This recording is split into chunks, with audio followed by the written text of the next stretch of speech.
Howdy, y'all. This week's update on the YSL trial. It's been a really wild week, hasn't it? This new judge, I really like her because she's fair in the courtroom. But when I read her motions denying uh, Love and Hilton getting kicked off of the bench, or off of the case rather, and her denial for mistrial, it seems like she doesn't understand what happened at the ex parte meeting. She doesn't understand that little Woody, Kenneth Copeland, was coerced by the judge. She seems to try and say that the judge handing little Woody the statute showing that he could be imprisoned for not testifying because they gave him immunity, and she doesn't count that as coercion. That really blew my mind because the two prosecutors are in front of the judge in his chambers. The defense was not invited. They should have been.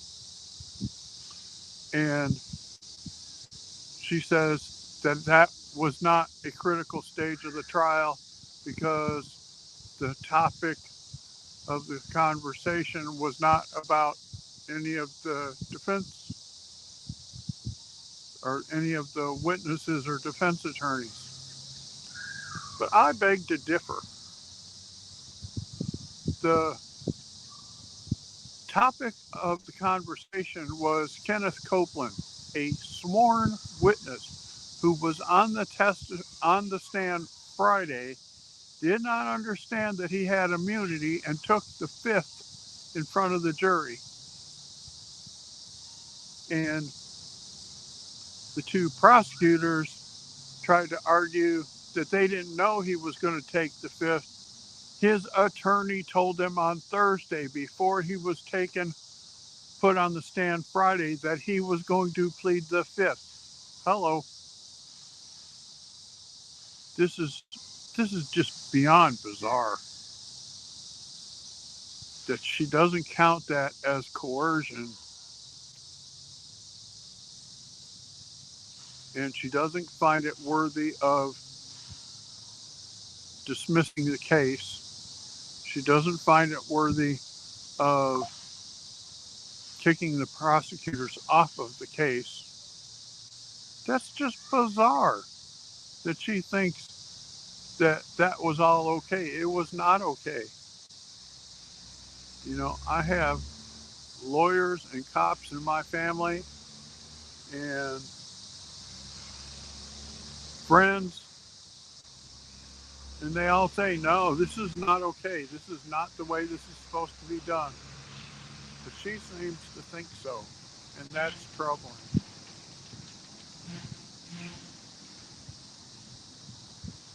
It's just very troubling.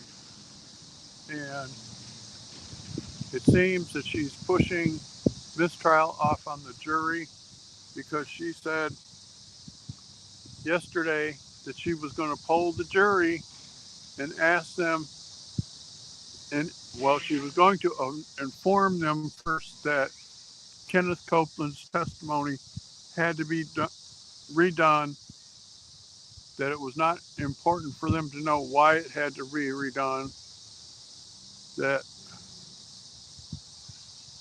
she was going to poll them and ask them if who among them cannot forget Kenneth Copeland's testimony. I don't live in Georgia. I can't forget it. The dude is just funny. And that one prosecutor, Hilton, she broke several ethical violations. She knew he had an attorney and went and met with him in private without contacting his attorney and without letting his attorney know that she was going to do that. That is prosecutorial misconduct right there. And Miss Hilton knows better. She's the head of the American Black Lawyers Association. So she knows she's not supposed to do that, but she did it anyway. And this is just beyond disturbing that the judge is going to put it off on the jury to do the right thing when she has the power to do the right thing and just won't do it. I had high hopes for this judge because in the courtroom she comes across as fair and pushes back on the prosecution when they do stupid shit like announcing to the judge on Wednesday that they had withheld evidence. That right there is a mistrial. They had exculpatory evidence in the fall of last year and they did not disclose it. They did not think it was important to disclose because it was not Brady. Exculpatory evidence that the prosecutor has is Brady evidence. Because of that, the judge ruled that the two prosecutors have to sit and, or not the two prosecutors, she said everyone at the state's table has to sit and watch a video on what Brady is. Hello, what the fuck? You're in the middle of the damn trial and you find out that the prosecutors don't know what Brady is. That should be grounds for a mistrial. But this judge said that mistrial is for extreme measures, that the appellate courts push back on mistrials and disqualifying of prosecutors for extreme measures only. Well, this is extreme. At least I think it's extreme that the head prosecutor doesn't know what Brady evidence is, and we're in the middle of the damn trial. And the judge gave her till noon yesterday to turn over all outstanding evidence, Brady or not, to the defense. After lunch yesterday, she told the judge, I'm still working on it. The judge gave her until noon today. And I will bet you money she doesn't do nothing. This head prosecutor talks round and round in circles about nonsense in the middle of the doggone trial. This is just beyond bizarre. Just love where I live at. So peaceful, so beautiful. People are just super friendly. You can meet somebody one time and run across them a couple of days later and they say, hey, how are you? How are you doing? And they honestly care about you, which for a disabled vet like me, that's important.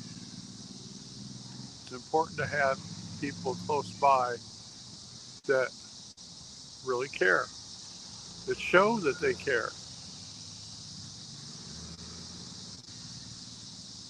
Try to see, I'm supposed to be able to turn the view of the camera.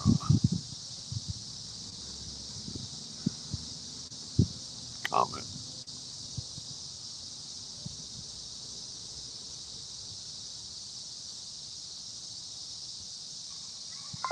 Thank you, Kat.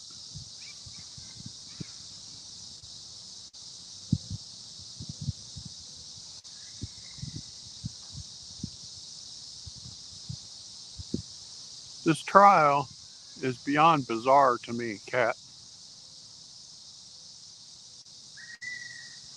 Just very very bizarre because I had high hopes for this judge that she would do the right thing. And as of yesterday, I can't say that I think she's going to do the right thing.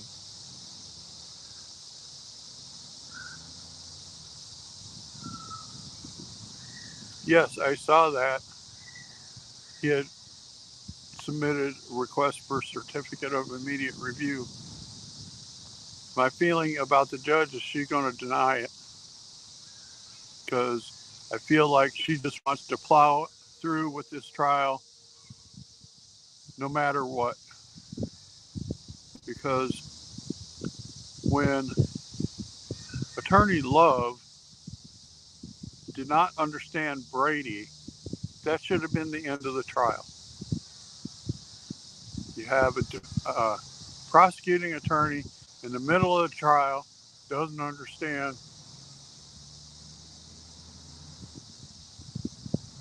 what Brady is. Yeah, she denied Steele's cert last week.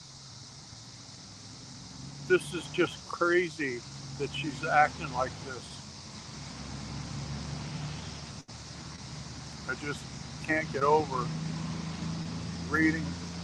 You know, I watched your live yesterday with um, the motions, and I just can't get over how she feels that the judge handing Woody the statute on perjury and the two prosecutors saying they could hold him forever and the judge not pushing back on it. I don't see how on earth that's not considered coercion. That's just, to me, that's coercion right there. That should be the end of it. Done. Bye for the prosecutors. This is just crazy. I normally do my lives at home, but I thought, such a nice day today, get out and show what Montana looks like.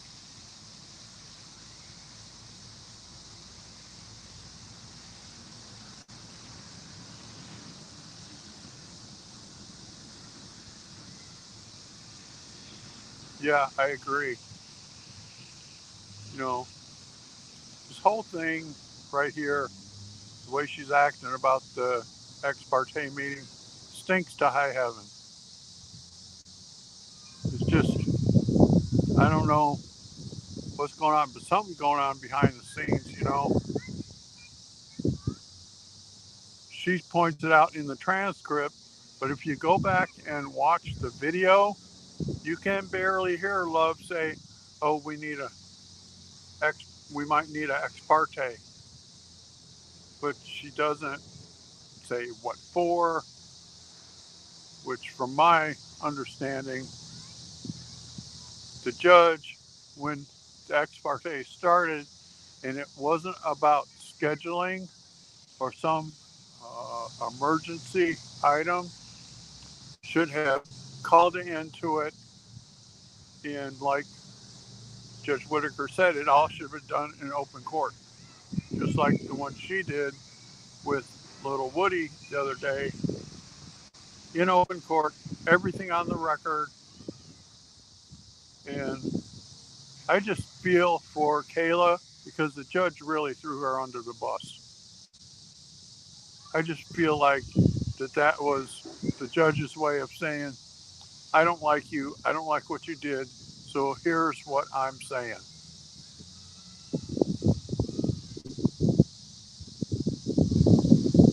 It's just crazy the things that she's doing, how that she thinks they're okay to do them.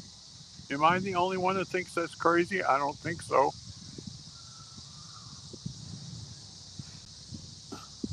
It's just wild. This whole week has been wild.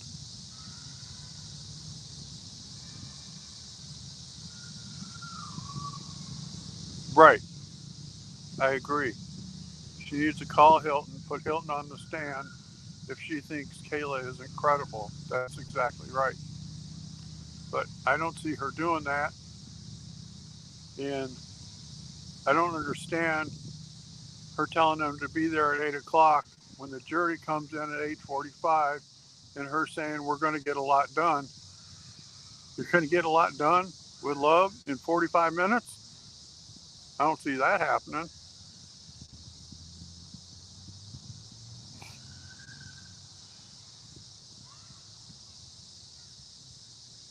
I just don't see it happening. I think she's putting this off on the jury. Um, Peter at the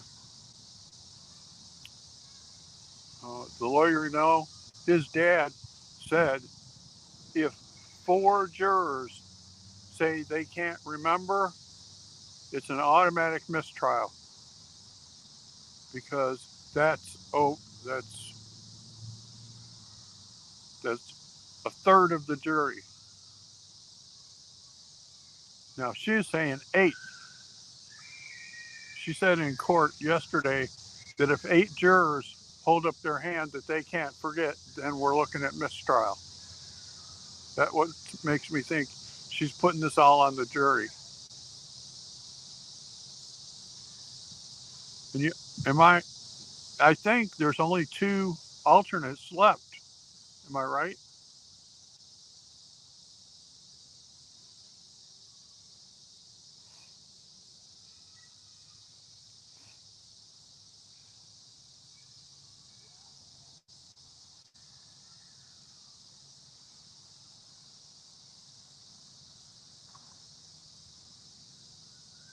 Kat, I just want to say I owe you a great debt of gratitude because you're part of the reason why I'm doing this. You and one of my other friends encouraged me to do this. So I just want to say thank you.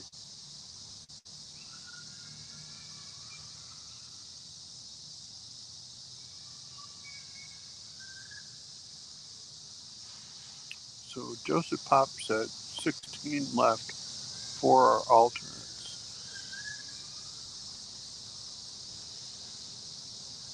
Yeah, I decided to do this as something different. I'm going to try, and instead of always doing them from the house inside, get outside, show off some pretty scenery. Although we have winter coming in about a month and a half, so try to do some quick shots out the door of the 3 foot of snow.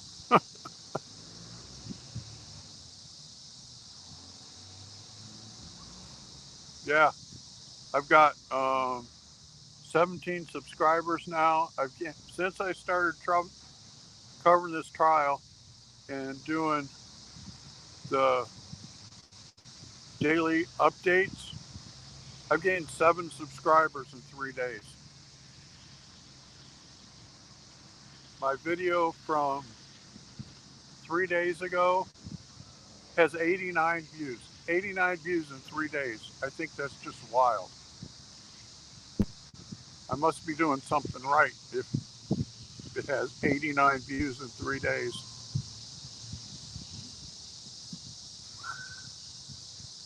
I created a Cash App.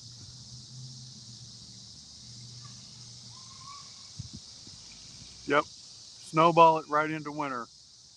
I created a Cash App yesterday and I put it on the channel today.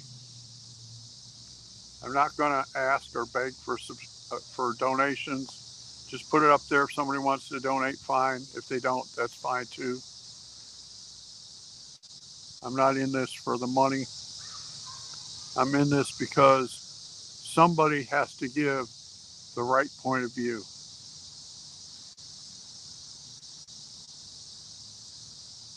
You just can't let some things go by. You know what I mean?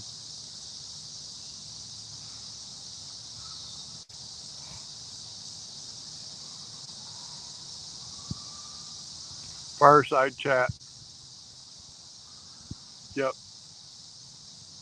There's a restaurant here in town. I don't know how they would feel about me doing lives from their restaurant. It's a really cool restaurant. They do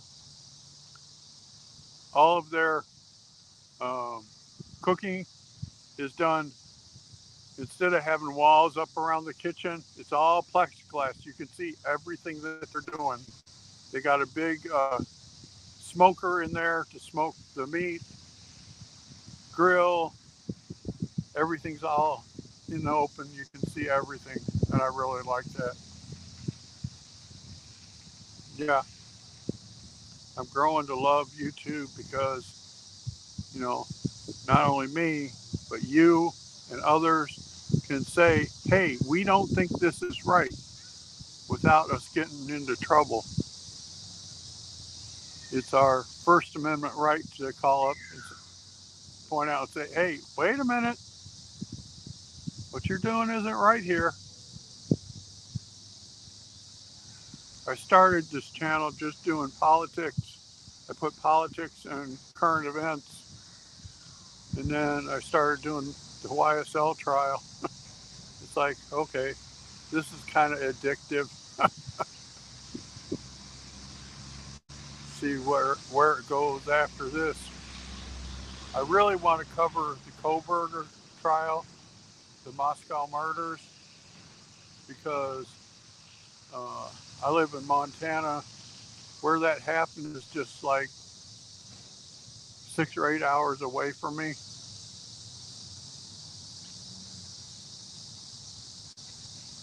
Yeah, so what I was thinking about doing is doing the YSL updates and doing a political update. That will give me 2 videos a day. I really kind of wanted to do 3 a day, but we're doing a live stream too.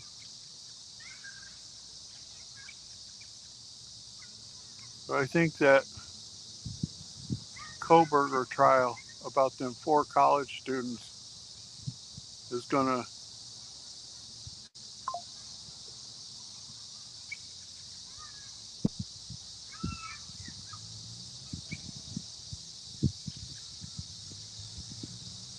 Okay, I'll check her out. I watched this one guy last night. What an idiot.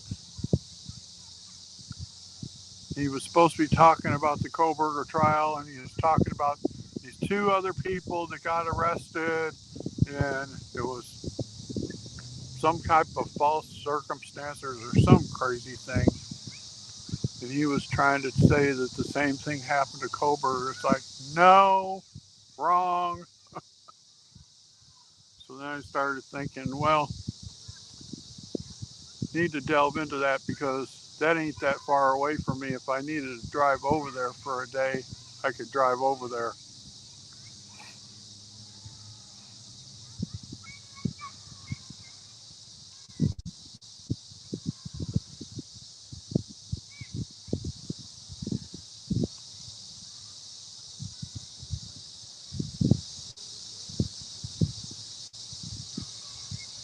It's just peaceful and quiet where I live at. Not like that. I can't handle big cities, too much noise, too many people. I can go visit there, but I don't want to live there, you know what I mean? And I seen that you're in Florida near Miami. I used to live in Mayo, Florida.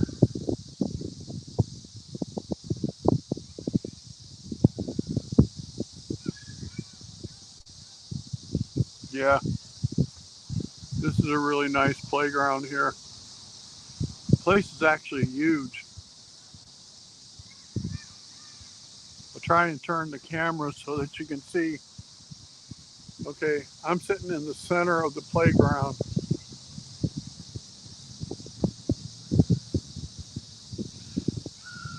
There's the street on that side over there.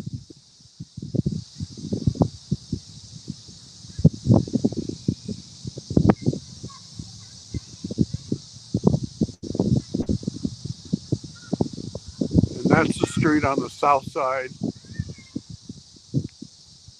And then over there behind that pole barn looking building is a river.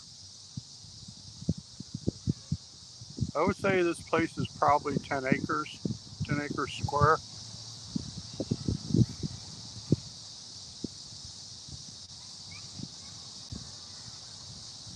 Yeah. You know where Mayo is?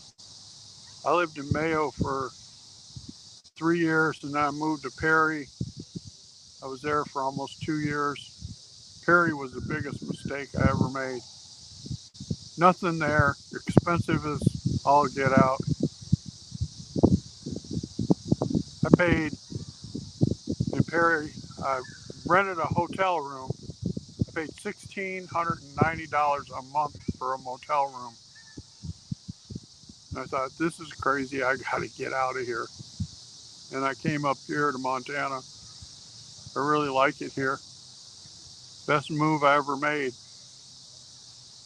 People here are genuinely friendly. I use a power chair sometimes, and during the winter, I took the power chair up to the restaurant and it got caught on the curb. 3 different people parked their trucks in the middle of the street and ran over to help me.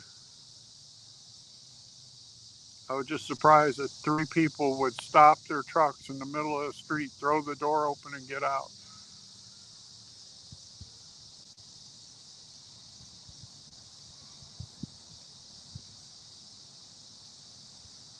Yeah, I used to drive a truck. I used to go to upstate New York.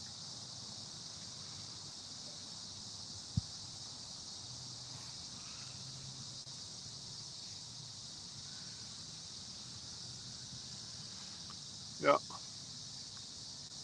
I've been to 47 states driving a truck. One of the reasons I chose here is because when I drove a truck, one of my routes was Chicago to Seattle, and this was the halfway point right here. This was the halfway point. I used to stop at the truck stop here. So when I got a chance to move here, I said, yep.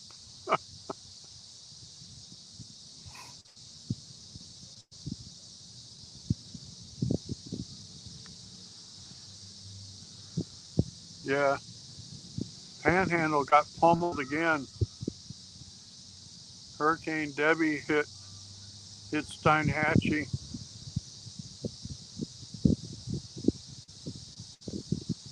Well, I got to get off of here. My battery's yelling at me. Says I got 10%. Great having you on, Kat. I'll be doing this again more often. Thank you.